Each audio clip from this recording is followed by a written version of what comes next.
উত্তর পূর্বে রাজ্যে ত্রিপুরায় সিপিআইএম এর লাল ঝান্ডার গর্জমান প্রতিবাদ। সেই ফুটেজ দেখুন দর্শক বন্ধুরা।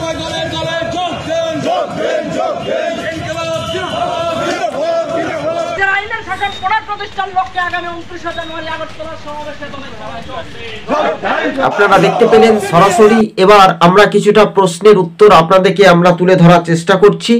রাজ্য রাজনীতিতে এবার সিপিআইএম এ লাল ঝান্ডায় সামিল হচ্ছে দিকে দিকে মোথা দল কি ভাঙছে? বিজেপি জোটের যে কর্মীরা ফের সিপিআইএম এ যোগদানে হিড়িক বলা যেতে পারে।